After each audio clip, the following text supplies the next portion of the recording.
How's it going, everyone? I'm Keegs, and I am here today with Ben. Say hi, Ben. Hello. And today we're going to be talking about something that I have heard asked a lot from different people, and it's kind of the reason why Darth Vader, slash Anakin, stayed with Palpatine after Order 66. Like, why did he stay? His whole reason for going to the dark side was so that he could save Padme and essentially his friends. But obviously, that's not what happened. He killed half of them, and Padme still died. And then, he wakes up from his fight with Kenobi, and now he's in this mechanical suit and everything, and he's just, super angry. I mean, he's basically, he yells at Palpatine, why didn't you save her? This is the whole reason I joined you in the first place. So why does Anakin have any reason to stay? And taking some inspiration from things that I've read and seen, specifically the 2000s Darth Vader comic run, I saw it's really kind of evident in the first few panels, I think. And then I want to get your opinion on this, Ben, and hear your thoughts on it. But in the first panel, he wakes up, he's super angry, and he's really pissed at Palpatine, I think, in the moment there. And then Palpatine tries to twist it and says, yo, you're the one that did this. You had the option to save her and you didn't do it. And I think he very quickly changes the subject and redirects Darth Vader's anger. So he doesn't really have a long time to focus on exactly everything and doesn't have enough time to think it through. He's still consumed by the dark side, but I think that's clouding his judgment just a little bit. He's super angry, and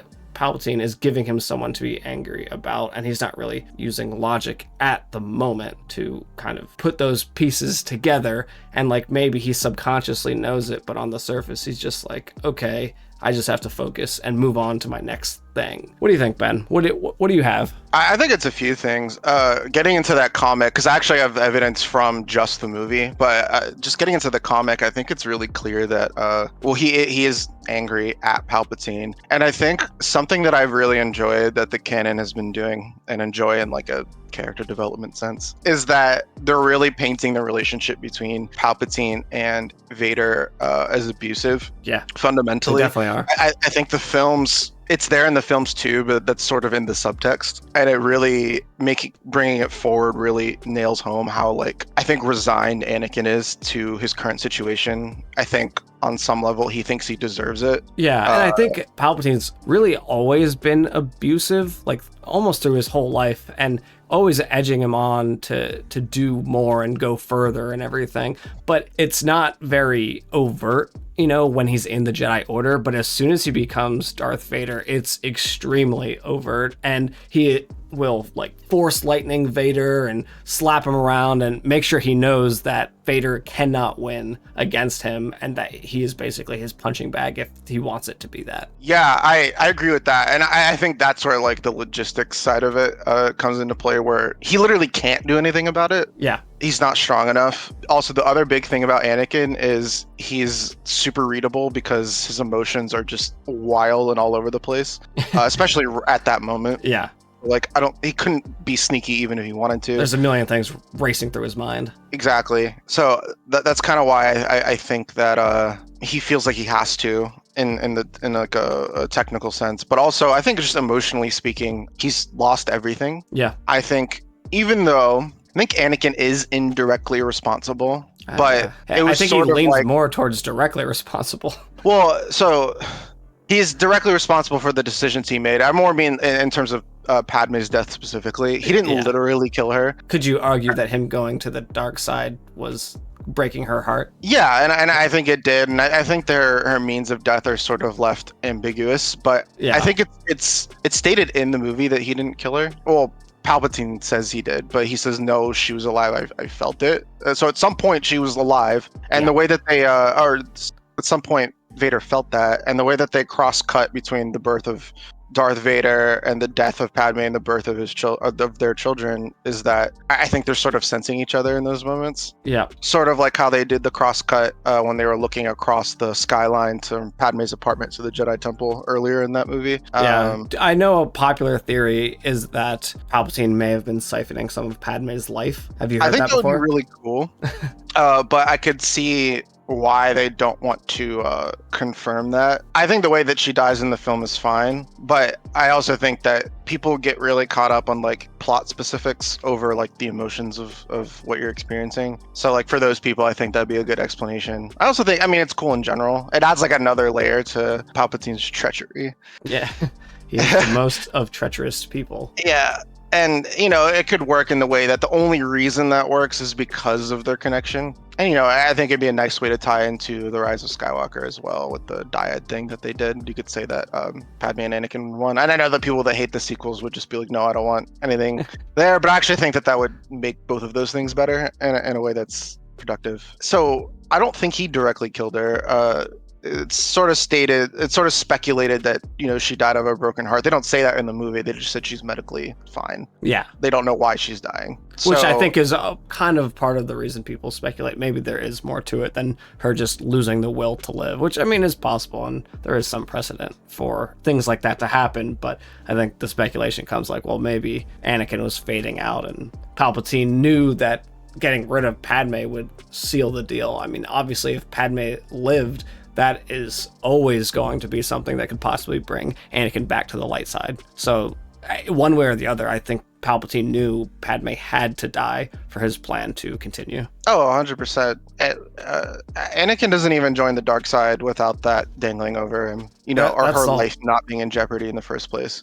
Yeah, that's the whole reason that it happens, and the whole reason he joins up with the dark side. So anyway, I mean, in the comic, as soon as he says that, he's super angry or whatever, and Palpatine's like, hey, you chose something else, but luckily for you, she's given you a gift, which is pain, and now you can use it. And then he asks straight up, he's like, or you can just sit down and die like a little scrub. And Vader's like, I mean, I guess I'll live. And then obviously the torture and abuse starts even further. Yeah, it's funny because, well, not funny, but you know, it's interesting that the way that Palpatine like twists everything, he doesn't let Vader believe, at least outwardly for a moment, that he himself is the cause of any of it. He's Agreed. Sort of positioning himself as like a savior, and he still continues to do that even after what we see in the film. Yeah, and he kind of says, like, I feel like he's kind of like, hey, look, I did everything in my power to save her, but you overruled me. Like, this is on you, man. Like, I tried to save her, and you didn't let it happen. So even though it's very clear to the audience that that is not really what happened, and Palpatine is probably got a large hand to play in all of that, I think Vader doesn't see that because, first of all, Palpatine's been a trusted friend and mentor through his entire life and someone that's always believed in him. So it would have been hard for him to switch gears. And even after learning the truth and the evilness of Palpatine, like, he can't just immediately toss aside the feelings that he had for, you know, this person that he saw as a father figure. Yeah, that's actually a really good point, because you see all the time in real life, people stay with people that are not good to them, or they are not good together. Yeah. And being how prevalent that is in reality, it's not a surprise. It's hard to turn on your friends and family, like, just because you learn something about them later, even if it is, you know, he's the Dark Lord of the fucking galaxy. Yeah, exactly. And I think Anakin did a lot of like disassociating in like the psychological sense when he did helped contribute to Order 66. Yeah. That's something I actually liked about the Kenobi series, is he just has this flat face. He doesn't look angry, he doesn't look sad, he doesn't look like happy about it. He just, like, he's not really there. Like, his eyes are empty. Yeah. I mean, he gets pretty angry in those fights. No, he does. I'm talking about in the Order 66 flashback with Riva. he just kills them. Oh, But yeah, it's yeah. almost on his I face, think yeah. for sure in the Jedi Temple, he has complete, deadpan face or whatever. He's not all. I definitely agree. I guess I was talking more about like the Kenobi fight. That was Oh yeah, yeah, he was meaningful. super emotional. Yeah, yeah, Yeah. absolutely. Yeah, so I think it's a combination of a lot of things. He feels like he doesn't have an option. He can't kill Palpatine. You'd be surprised by the drive to live. Most people don't want to end their lives. Yeah. So I don't think that was really an option for Anakin. Yeah. I think there's also something to be said for him still wanting to better the galaxy, right? His whole thing is to bring order and peace to the galaxy, to secure safety for everybody. And obviously, he's gone way off the deep end with his method and methodology, but he probably still views this as, the safest path to that outcome. Yeah, actually, that's another good point. Dave Filoni talks about it in an interview where he says, from his perspective, he never changed sides. Yeah, yeah. At least initially. I think part of that is definitely like a just denial of reality. I think it is for sure. And that's why it takes someone like his son, Luke, to pull him out of it and snap him out of it and be like, dude, look at everything you've done. You wanted everything to be perfect and safe and secure, and more people are dying than ever because of what you've done. Exactly. And it's actually a really interesting look into like just fascism and authoritarianism and how that happens, because I think a lot of people want to think that there are just people who are awful and just ideologically believe those things in a vacuum. And that's not really how the world works. And it's sort of inconvenient for people because it means fixing things is a lot harder than just outvoting the people you don't like. And that goes back to Anakin's conversation with Padme in episode 2, where he's like, he's basically advocating for a benevolent dictator. And from his, and people are like, oh, he was always, authoritarian, fascist. And based on that conversation, I'm like, that's a really uncharitable reading of it. I don't think he's not thinking like, yeah, I'm going to rule the galaxy like a brutal empire. I'm just going to make all the right decisions that make everybody the happiest and make everyone the safest, right?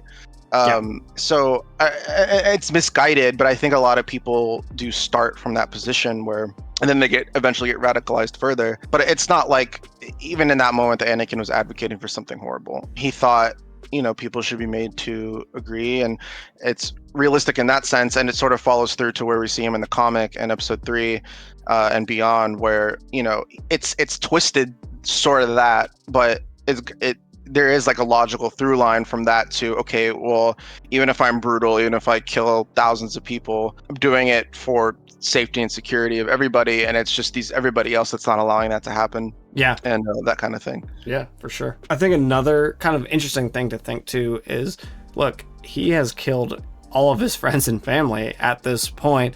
So let's say he doesn't stick by Palpatine's side at this time. Like, where's he going to go? What's he going to do? He has no friends, no family, no one that even likes him. Everybody hates him. He's a mass murderer. Does he even have another option other than joining Palpatine or dying? He does, but making that choice is a lot harder. I think. I think the big takeaway from all of it is that you always have a choice to do the right thing, even if your circumstances and the things around you have sort of led you in one direction. Ultimately, you could still make the good choice. And given his circumstances, making the good choice is really hard. Like, it's not everything is working against him in those moments. And that's not to say we should like feel bad for Darth Vader in that way, but like when you don't feel like you have any options or any other choices, you start making worse ones, or more violent ones, more rash, or reactionary. Exactly. That's sort of how people become like that through their life experiences and circumstances. But I think a big thing that also Star Wars also sells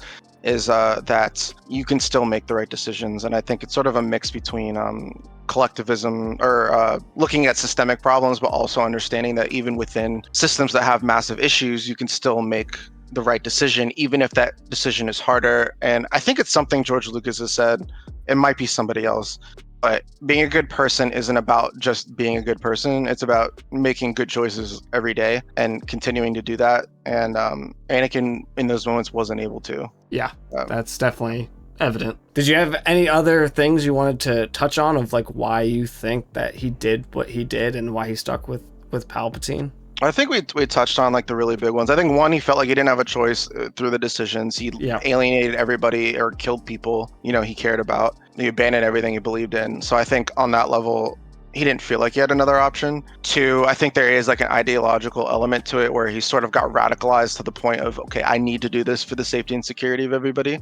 Yeah. Especially given his history with the Clone Wars, he's seen a lot of death. He doesn't want that to be the reality anymore. And he gets crueler and crueler as time goes on. So it's that. It's the part of it. I think he feels like he deserves it for everything bad thing that he's done. And then the other logistical element of feeling like, well, he can't do anything about Palpatine right now anyway. He's not strong enough. Palpatine shows him that right away. Yep. And the other one is that Palpatine has been his father figure the whole time, and it's hard to turn on your essential, impromptu father. Yeah, he has like this twisted, abusive relationship with Palpatine. Yeah. And that's made that's in the films because we see the grooming happen. It's actually something I wish we saw more of in the movies, even though it's there, but they really get into it in the comics and supplemental material. I think that's one of the more underrated, bigger elements that people don't consider, is that specifically the fact that he has an abusive relationship with this father figure. Yeah. Yeah. I think it's a very interesting dynamic that they have, and it's really awesome to be able to kind of study it more and see it more through the current media and everything that they keep releasing about their relationship. And I mean, it really feels like kind of their relationship is tenuous at all times, and Vader seems to fluctuate in between obeying and just straight up despising Palpatine, right? Like, I feel like especially towards the end of the reign of the Empire, he gets very wishy-washy with how much he trusts and respects Palpatine. I think he starts to fluctuate and is, you can kind of start to see his anger at the situation and how he realizes everything Palpatine has made him do, but again, he still has no better options that he feels. Yeah, exactly. It comes down to what he feels he has or what he can do. It's like when he speaks with Luke in Return of the Jedi, he's like, it's too late for me. I always read that scene as like, he knows. It was like a moment of humility. Yeah. Basically, of saying like, look, I know everything that I've done. I know it was wrong. But I don't feel like I'm trapped. I can't do anything about it. So I think that sort of lends itself to he's resigned to that. I don't know if he was always resigned to it. I think he did feel trapped the whole time, but I don't feel like he truly gave up on himself until towards the end of the reign of the Empire. Yeah. I think Luke rejecting his call to the dark side really drove that home, and that's when he sort of sunk and got more and more depressed. And I think that's what's so interesting about Anakin and why you can ask these sorts of questions, is because there's no one answer. There's like a lot of things that went into it. There's Anakin's own choices. There's systemic problems with the Jedi Order and the Republic, and and them allowing slavery, and then the abusive relationship with Palpatine. Like this guy had like everything working against him. Yeah, it was extremely complex. Exactly, and people will be like, oh well, Luke was put in some similar situations, but didn't make those bad choices. But also ignores that he had a fairly stable and loving household. I mean, Owen was harsh, but him and Aunt Peru loved him and treated him like a son. Yeah, they definitely did. And you're absolutely right. It was a pretty stable family raising, and he had Uncle Ben or whatever, not Uncle Ben, but old Ben, but. So he had a lot of people in his life that cared for him through the whole time and wanted to see him make good choices. Exactly. Anakin was sort of trapped by all of his circumstances. And I honestly, maybe not all of us would have jumped to child murder, but I also don't think that a lot of us would have been able to make better choices given those same circumstances. Yeah, I'd have to agree. It's a tough situation that he was put into. But yeah. I think we pretty much answered that question though. So let us know down in the comments what you kind of think about the relationship between Vader and Palpatine, and if you understand why he made the decisions. Even if you don't agree with it, do you understand why he made all of those very poor decisions? But I'm Keegs. I hope you've enjoyed this Anakin, Darth Vader, Palpatine talk. Ben's with me too. Say goodbye, Ben. Goodbye. We'll catch y'all next time for some more Star Wars content.